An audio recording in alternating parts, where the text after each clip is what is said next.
Então, David, fala pra nós aí por que somos chamados de brasileiros. No período onde acontecia escravidão em nosso país, todo e qualquer trabalho manual era feito por quem estava escravizado. E trabalhos manuais são normalmente denominados com palavras que terminam em sufixo eiro. Faxineiro, cozinheiro, sapateiro, ferreiro, carpinteiro e vários outros. É muito comum a utilização do sufixo eiro de forma pejorativa, diminutiva ou para ofícios manuais. Algumas formas pejorativas. Quem tem moto é motociclista. Está fazendo alguma coisa de errado com essa moto? Motoqueiro. Quem toca violino, violinista, piano, pianista, instrumentos de orquestra e teatro é chique. Quem mora no interior e toca viola, violeiro. Pessoas que moram nos periféricos e nas comunidades. Quem gosta de pagode é pagodeiro. Quem gosta de funk é funkeiro. Quem fala mal do vizinho é fofoqueiro. Então quase sempre sufixo eiro é pejorativo, diminutivo ou utilizado para ofícios. Para nacionalidades é muito comum utilizar sufixo ano ou es. Português, francês, holandês, japonês, argentino, chileno, americano, australiano, alguns tipo russo, turco, alemão não usam, mas é quase sempre ano ou es. Quem nasce na Índia é indiano. E aí conta-se ao povo brasileiro uma história bem bonita e romantizada, que alguém sai de Portugal para buscar especiarias nas Índias, erra o caminho e por um acaso descobre o Brasil. Primeiro, não se descobre um lugar que tem gente. Não dá para descobrir a casa de uma pessoa. Segundo, entre Brasil e Portugal, a parte mais próxima, 5.600 quilômetros.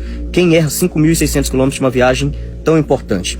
Terceiro, em 1494 foi assinado o Tratado de Tordesilhas, dividiram o mundo ao meio. Onde fosse colonizado, metade é de Portugal, outra metade é da Espanha. Se dividiram em 1494, em 1500 sabiam da existência. Vieram tomar posse de uma terra que tinha nome Pindorama, palavra do Tupi-Guarani, que significa terra das palmeiras, palavra essa utilizada dentro dos navegadores, porque Pindorama já era rota de comércio, e era rota de comércio porque tinha gente. Mas nessa história bonitinha de ir para as Índias, chamam as pessoas de Pindorama de índio e indígena. Quem nasce na Índia é indiano, não é índio, muito menos indígena. E no nosso vocabulário, a palavra índio e indígena tem formatos pejorativos, e esses formatos foram utilizados no período de colonizações, mas foram apagando e escondendo isso de nossa história.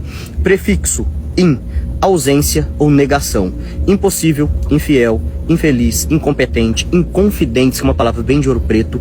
Indígena, era, não é mais, não gente. Inclusive tem outra palavra muito parecida no vocabulário.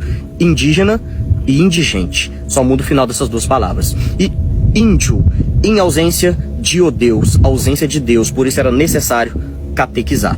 Chamar povos originários, assim deveriam ser chamados até hoje, em terras colonizadas, de índio e indígena, além de tirar a identidade desses povos, eximia o colonizador de culpa. Se não é gente, não tem alma, escravizar ou exterminar, não tem problema nenhum. E alguns desses povos que aqui já estavam sabiam como cortar e principalmente extrair pigmentos do pau-brasil. Isso era ofício. Ofício termina em sufixo eiro. Quem fazia esse trabalho era chamado de brasileiro. A única nacionalidade do vocabulário português que termina em sufixo eiro é exatamente a nossa. Não tem nenhuma outra. E outras nacionalidades e línguas diferentes não utilizam. O italiano chama o brasileiro de brasiliano. Em inglês é Brazilian, em espanhol brasileiro. É só no nosso vocabulário que a nossa nacionalidade termina em sufixo eiro. Poderia ter mudado, ser brasiliano ou brasileiro.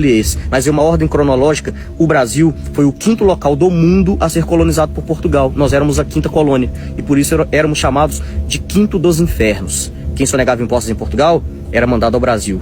Quem roubava em Portugal era enviado ao Brasil. E utilizou-se a palavra brasileiro, que era uma denominação para povos originários escravizados cortando pau-brasil, como nossa nacionalidade e se manteve até hoje. Com isso posso dizer que todos nós brasileiros descendemos diretamente da escravidão, independente de pigmentação da pele, lado político, religião, quer queira, quer não, porque os primeiros de nós brasileiros estavam escravizados há mais de 500 anos.